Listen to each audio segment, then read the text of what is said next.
শ্ৰদ্ধাৰ ৰাইজ, আজিৰ এই দিনটোত মই কেইবাটাও বিন্দুৰ ওপৰত কেইটামান দিশৰ ওপৰত আপোনালোকৰ দৃষ্টি আকৰ্ষণ কৰিম।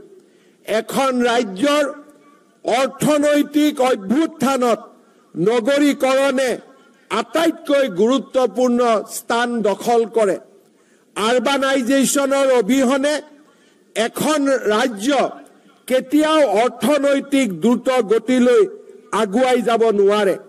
গুৱাহাটীৰ পিছত ডিব্ৰুগড়, তেজপুৰ আৰু শিলচৰত আমি কেইবাটাও নতুন ব্যৱস্থা হাতত লৈ আমি দ্ৰুত নগৰীকৰণৰ দিশত এই তিনিওখন জিলাক, তিনিওখন সদৰ স্থানক আমি লৈ যোৱাৰ বাবে প্ৰচেষ্টা কৰিছো।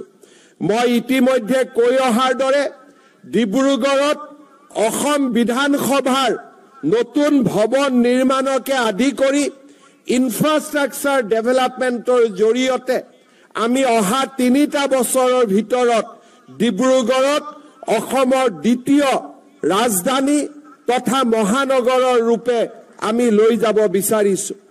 তেজপুৰত অসমৰ ৰাজ্যপালৰ বাবে ৰাজভৱন নিৰ্মাণ কৰি অসমৰ সাংস্কৃতিক ৰাজধানীৰ পৰিচয়েৰে আমি তেজপুৰত উদ্ভাসিত কৰিব বিচাৰিছো।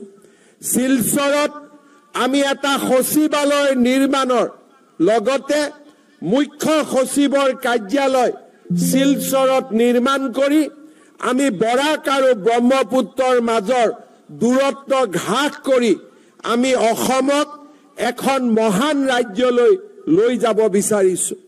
ইয়াৰ উপৰিও মাজুলী যোৰহাটৰ ওপৰত দলং, নুমলীগড় আৰু গহপুৰৰ মাজত আণ্ডাৰ ৱাটাৰ টানেল, ব্ৰহ্মপুত্ৰৰ তলেদি আণ্ডাৰ ৱাটাৰ টানেল, কাজিৰঙাৰ ওপৰেদি এলিভেটেড কৰিডৰ, মৰিগাঁও আৰু দৰঙৰ মাজত নতুনকৈ ব্ৰহ্মপুত্ৰৰ ওপৰত দলং, নাৰেংগী আৰু কুৰুৱাৰ মাজত সংযোজনেৰে গুৱাহাটীৰ উত্তৰ পাৰ আৰু দক্ষিণ পাৰক সংযোজন আৰু ধুবুৰী আৰু গোৱালপাৰাৰ মাজত ফুলবাৰীৰ দলং নিৰ্মাণেৰে বাংলাদেশ, অসম, ভূটানৰ মাজত ইকনমিক কৰিডৰ নিৰ্মাণৰ দৰে আমি দূৰগামী পদক্ষেপ হাতত লৈছো।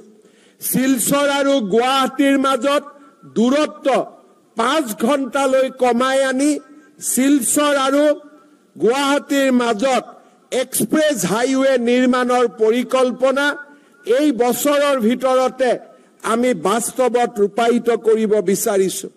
ডিব্ৰুগড় আৰু গুৱাহাটীৰ মাজত থকা 8 ঘণ্টাৰ দূৰত্বক আমি 5ৰ পৰা 6 ঘণ্টালৈ হ্ৰাস কৰিবৰ বাবে গুৱাহাটী আৰু ডিব্ৰুগড়ৰ মাজত এক্সপ্ৰেছ হাইৱে নিৰ্মাণৰ পৰিকল্পনাও আমি লাহে লাহে বাস্তৱলৈ ৰূপ দিয়াৰ কামত আমি আগবাঢ়িছো।